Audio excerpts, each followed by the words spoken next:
Natal dan Tahun Baru yang sebentar lagi kita akan song-song bersama. Yang jelas seperti tahun-tahun sebelumnya kita juga berupaya untuk mengantisipasi, mengidentifikasi berbagai tantangan atau permasalahan yang mungkin atau bisa dihadapi oleh masyarakat luas, terutama saudara-saudara kita yang akan melakukan mobilitas perjalanan di masa liburan Nataru yang kita prediksi akan mengalami peningkatan arus pergi, baik itu di hari-hari Natal maupun di Tahun Baru, maupun arus kembalinya. Kita berharap bahwa perjalanan bisa dirasakan dengan baik oleh seluruh anggota masyarakat, tentunya aman, selamat, dan nyaman. Oleh karena itu, tadi Bapak Presiden Prabowo menyampaikan dan menekankan kepada kita semua agar masing-masing kementerian dan stakeholder yang memang bertanggung jawab pada isu kelancaran, keselamatan, dan keamanan Nataru, terutama juga diantaranya untuk meyakinkan agar saudara-saudara kita yang merayakan Natal ini bisa beribadah dengan baik dan merasa aman dan nyaman. Tadi juga Bapak Kapolri memberikan penjelasan bahwa sudah dipersiapkan satuan termasuk personel Polri yang di backup nanti oleh personel TNI untuk bisa mengamankan berbagai lokasi, apakah itu rumah ibadah, kemudian juga rute-rute perjalanan yang digunakan oleh masyarakat luas.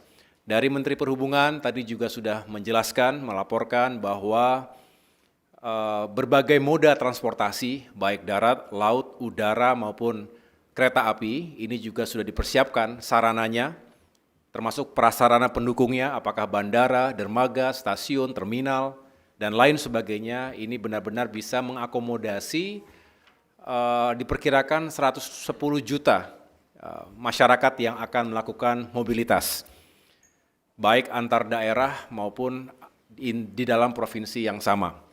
Ini juga akan terus kita kawal, kita monitor melalui command center, posko atau posko yang digelar di berbagai titik yang memiliki kerawanan atau kerentanan terhadap situasi yang membuat traffic itu perlu dikontrol lebih baik lagi. Karena nanti diprediksi ada beberapa titik kemacetan misalnya, apakah karena memang itu rute klasik yang memang harus dipersiapkan, tetapi juga di samping itu kita juga mengantisipasi jika ada cuaca yang kurang baik.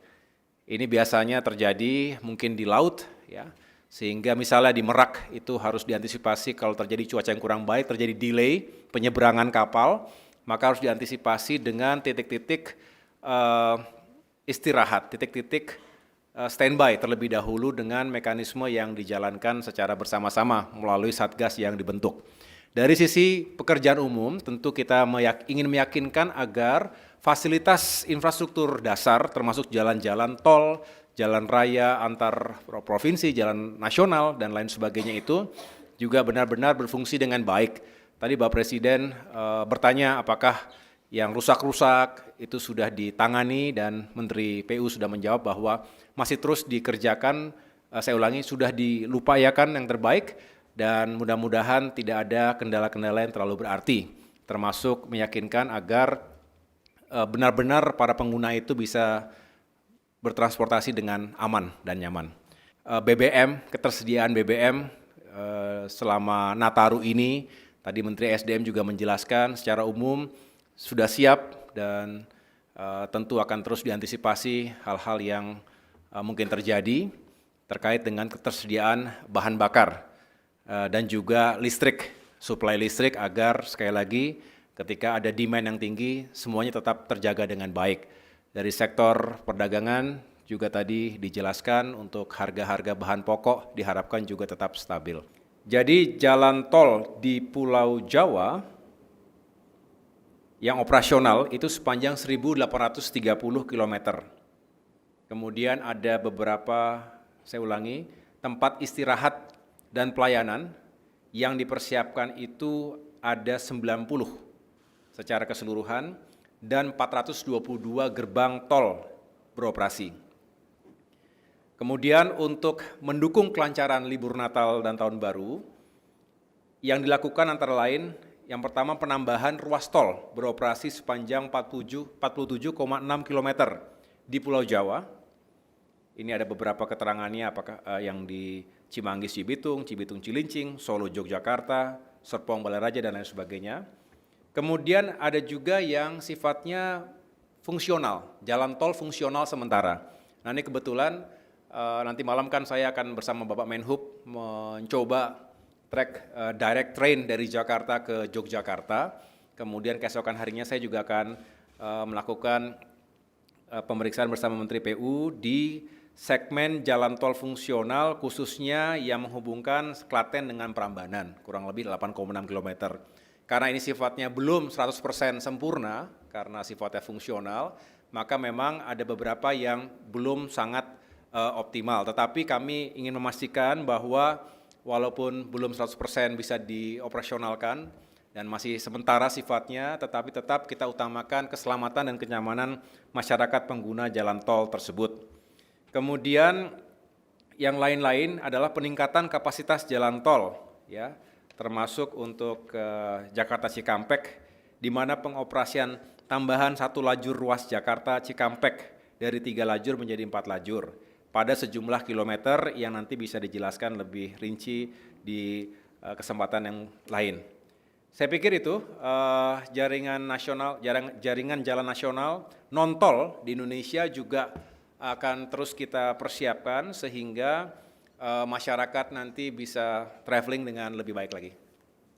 Terkait tiket, memang beberapa saat yang lalu sudah diumumkan juga kepada publik atas upaya yang dilakukan oleh Kementerian Perhubungan dan berbagai stakeholder lainnya, karena terkait dengan tiket pesawat misalnya, ada elemen aftur yang berpengaruh secara signifikan, kemudian juga penurunan jasa ke bandar udaraan, baik yang ditanggung oleh passenger, oleh consumer, maupun oleh maskapai, termasuk jasa pengelola bandara di berbagai tempat. Dan yang terakhir tentunya terkait dengan fuel surcharge. Jadi kita bisa menurunkan kurang lebih average itu 10% untuk tiket pesawat. Sedangkan yang lain-lain saya dengar tadi untuk kereta api, untuk direct train itu bisa mendapatkan pemotongan 50%. Inilah yang sedang terus diuji. Beberapa hari yang lalu sudah diuji Jakarta Semarang, dan nanti malam saya akan ikut Jakarta Yogyakarta. Mudah-mudahan juga bisa membantu masyarakat yang akan menggunakan kereta api. Jangan lewatkan berita menarik lainnya hanya di channel Toba TV. Follow, like, dan subscribe channel Toba TV untuk mendapatkan informasi terbaru lainnya. Horas.